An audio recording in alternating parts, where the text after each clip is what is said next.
Gani Sialiru, Dati Pitchin, Jown Shabago, Lila Jaya. Kenda Aweza, Patosa, Dinya Deco, Ionido, Domedo, Brado Godo, Dati Tana, Ni Atada, so your Balilu, Popatara Pibari, the Kujan Lila Jaya. Did Kandao Sulura Pibari. Balloon dating pit the lay swims him. Can I the bogo, Matijin down dating windy? Can I navarega, beago shoot the cuckoo yushuba? Ubama, yoko shure soye, yokleri polara lady out, piatora lady on shuba. Pioni jazz a galone pioyan. Pilara lady out, piatora lady on shuba. Yoko dreamy on never be de boo. အလားတူပဲဝေဒနာကိုရှုတဲ့အခါမှာလေဝေဒနာကိုတွေ့နေုံနဲ့မပြီးသေးဘူးဝေဒနာရဲ့အဖြစ်အပျက်ကိုတွေးသည်ထိရှုပါနောက်ခန္ဓာ၅ပါးရဲ့အသိဉာဏ်ခန္ဓာသင်္ခါရခန္ဓာ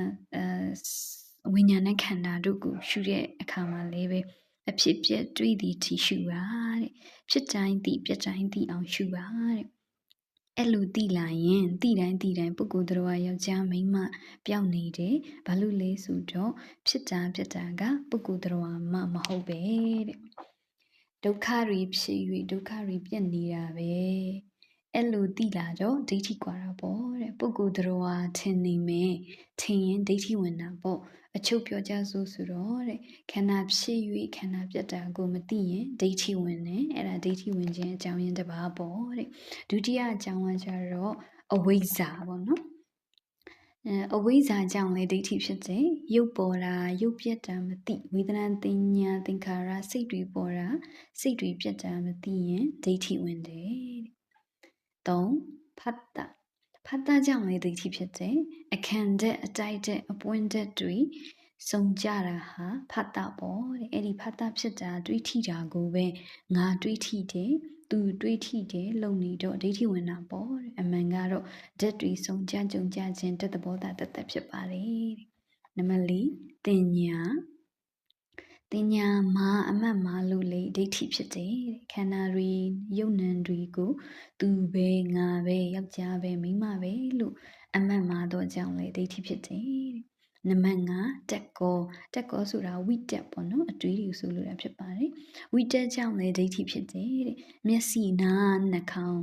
ရှားကိုယ်စိတ်ဆတဲ့ခန္ဓာကိုယ်တစ်ခုလုံးကိုငါပိုင်ငါဆိုဟုကြံစည်မှာတော့ကြောင့်လေဒိဋ္ဌိဖြစ်တယ်တဲ့နံပါတ်6အာယောနိတောနှလုံးသွင်းမှာလို့လေဒိဋ္ဌိဖြစ်တယ်တဲ့ဖြစ်လိုက်ပြက်လိုက်နဲ့ယုံ nant ခန္ဓာတွေကိုယောက်ျားပဲမိန်းမပဲသားပဲသမီးပဲလို့နှလုံးသွင်းမှာတော့ကြောင့်လေဒိဋ္ဌိဖြစ်ရတယ်တဲ့နံပါတ်9ဒုံမိတ်တမိတ်ဆွေမားနဲ့ပေါင်းသိမိလို့လေပဲဒိဋ္ဌိဖြစ်ရတယ်တဲ့ဘာလို့ဆိုဘာသာရေးတွေကိုတစ်ခါတလေပြောင်းသွားတာတွေပါလေရှိတဲ့အတွက်ကြောင့်မလို့ပေါ့ဒိဋ္ဌိတွေဖြစ်ပါလေတဲ့နံပါတ်10ကကြတော့ပရတောဂောတမာတဲ့တရားကိုနာမိလို့လေဒိဋ္ဌိဖြစ်ရတယ်တဲ့သူတစ်ပါးထံမှာဒိဋ္ဌိမကွာတဲ့တရားကိုနာရလို့လေပဲဒိဋ္ဌိဖြစ်ပါတယ်ဆိုပြီးတော့မှဤ10ချက်ပေါ့နော်ဒိဋ္ဌိဖြစ်ခြင်းအကြောင်းရင်း10ပါးဖြစ်ပါတယ်ဘာကြောင့်ဆရာလေးကဒိဋ္ဌိကြောင့်ကိုအရေးတကြီးနဲ့တင်ပြပေးနေရတာလေဆိုတော့ဆရာတော်ကြီးဟောထားတဲ့တရားရှိပါတယ်အဲ့ဒါလေးကိုရိုးရိုးတည်လေးစစနဲ့နားထောင်ကြည့်အောင်အဲ့ချိန်မှာဆရာတော်ကြီးကပြောထားတယ်အကုသိုလ်တရားတွေကအပေလေးပုံကိုဆွဲချတာမဟုတ်ဘူးတဲ့တရားတွေကိုဒီဆရာလေးတို့တဲမှာရှိတဲ့အဆွဲတွေပေါ့နော်ဒီခန္ဓာကိုယ်ကြီးကိုငါပဲသူပဲယောက်ျားပဲမိန်းမပဲလို့ဆွဲတဲ့အဆွဲကတနည်းပြောရင်တက္ကာယဒိဋ္ဌိကအပေလေးပုံကိုဆွဲချနေတာသူတဲ့ပြီးတော့တရားအားလုံးလုံးရဲ့နေအိမ်ဟာအမြဲနေအိမ်ဟာအပေလေးပါဖြစ်တယ်ဆိုကြောင်းဆရာတော်ဘုရားကြီးကတိချာလေးကိုဟောထားတော်မူတာဖြစ်ပါတယ်ဒါကြောင့်လို့တိချာလေးနားဆင်ကြည့်အောင်အလေးပါဆိုတော့ဘာပါလိမ့်သတ္တဝါတွေအမြဲအိမ်မှတ်ထားကြပါနော်သတ္တရောဘာယတကဂေဟသရိတာ အပါယပယ်လေးပုံစတ္တရလေးပါးကုန်သောအပါယပယ်လေးပုံတို့တကကေယသရိတာအမြဲနေရာမိမိအင်္ဂါကြီးရှိဖြစ်ပါ၏လို့မဟာဗရာကဆိုထားလို့ပယ်လေးပါးဆိုတာတို့အမြဲနေတဲ့အိမ်ပါကလားလို့မှတ်ထားရအောင်နော်အရဲ့တိရစ္ဆာန်ရဲ့တိတ်တာရဲ့တွေ့ကဲရဲ့ဒီလေးခုပါတယ်လို့အမြဲနေတဲ့မိမိအင်္ဂါကြီးလို့မှတ်ထားကြအဲ့ဒီအမြဲနေရာဘယ်လိုပို့လို့ရောက်ရသလဲလို့ဒကာဓမ္မတွေကမေးတော့အကုသိုလ်တွေမရလို့ပေါ့ဗျာလို့ဆိုတာတော့ဒါရမှန်ပြီးဖြေတာလို့မှတ်ရဒီထဲမှာသတ္တိအထက်ဆုံးကိုမဲလို့ရှိရင်အနန္တဘာယုံနာနှစ်ပါးငါထင်းနေတဲ့တက္ကရာဒိဋ္ဌိကြောင့်ရောက်တာလို့မှတ်ပါအနန္တဘာငါထင်းနေတဲ့ဘာလဲဒါဖြင့်ဒီဓမ္မတွေဒီဆရာဘုန်းကြီးကဒီအကမှဖြိုင်ဖြုတ်မပြေးလို့ရှိရင်အခုအလယ်လာပြီးတော်ကြနေရပြန်ကြမှာပဲ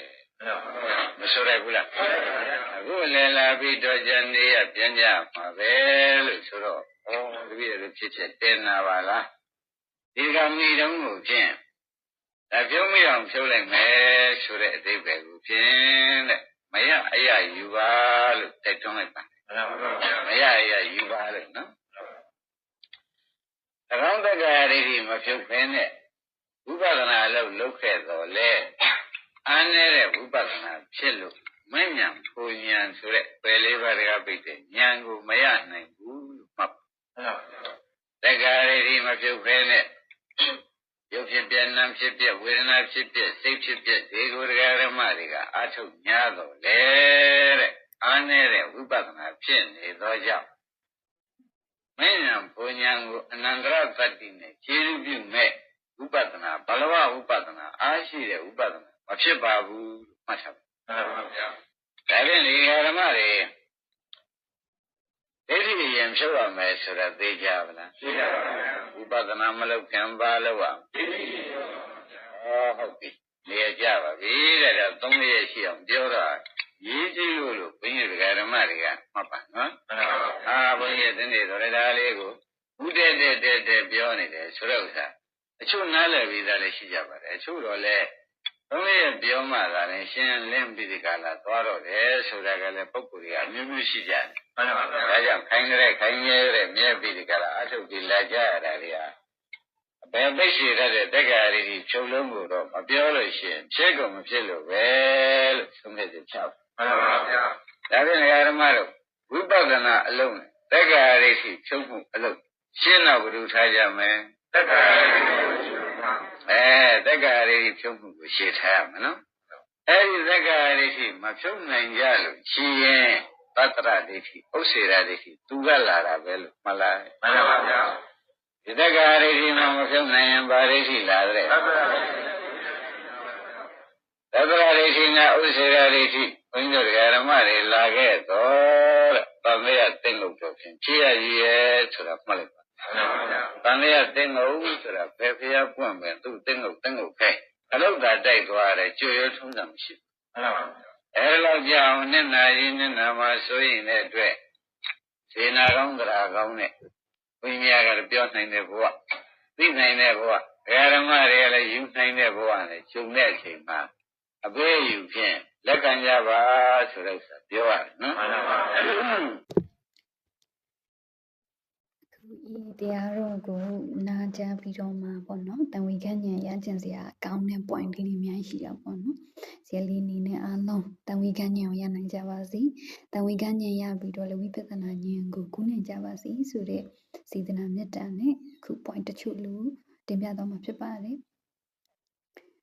ဒီအနေနဲ့ကတော့စတ္တာရောပါယတကဂိဟတတိတာတဲ့အပေလေးပုံဒီသရဝါတို့ရဲ့အမြင်နေဟုမြတ်စွာဘုရားဟောတော်မူခဲ့ပါတယ်ဆိုပြီးတော့မှဆရာတော်ဘုရားကြီးက18ရက်နေ့လ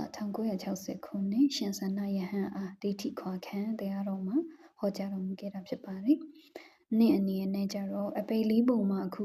ဆရာလေးတို့ခဏလွတ်လာပြီးတော့မှတန်ဖိုးရှိတဲ့လူဘဝရနေရတော့လဲပဲအဝိဇ္ဇာဆိုတဲ့မသိမှုရဖုံးလွှမ်းမှုကြောင့်ငါပြန်ပဲလေးပုံပဲတွားရတော့မှလားလို့မသိနိုင်ပဲ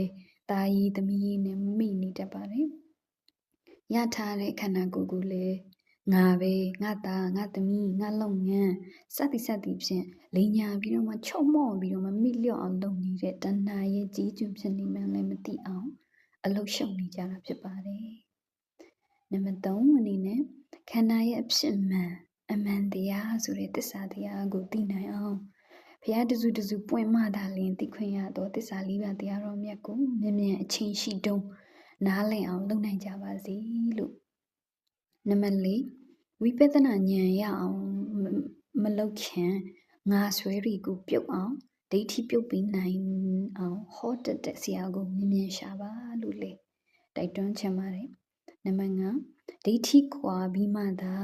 ဝိပဿနာအလုပ်ကိုလုပ်ပြီးခန္ဓာဖြစ်ပျက်ကိုစရှုပါဖြစ်ပျက်ကိုမြင်ဖန်များလာတော့ဖြစ်ပျက်ကိုမုန်းဖန်များလာတော့ဖြစ်ပျက်ကိုဆုံးတဲ့အခြေအနေရောက်တဲ့အထိအားထုတ်ရမှာဖြစ်ပါတယ်ဖြစ်ပျက်အဆုံးကိုတစ်ချက်မြင်ပြီးဆိုမှသာတနည်းသောတာပန်တီးပြီးဆိုမှသာအပယ်၄ပါးတကားကိုလုံးဝပိတ်နိုင်မှာဖြစ်ပါတယ်ဒါကြောင့်မလို့အလုတ်ကိုမစခင်သိသင်စရာလေးတွေကိုသိအသိဉာဏ်နဲ့ပြုတ်ချတဲ့နာကိုဖြုတ်ပြီးတော့မှအထုတ်တာဟာခရီးရောက်တာလင်းမြန်လွယ်ကူကြောင်းကိုပြောပြချင်တာဖြစ်ပါတယ်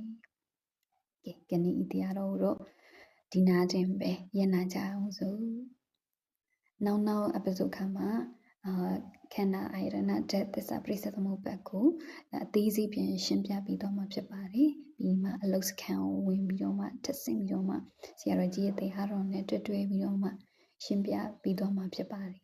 အားလုံးဘီရင်ကင်းမှာကိုစိတ်နှပြချမ်းသာချမ်းသာကြပါစေသာဓုသာဓု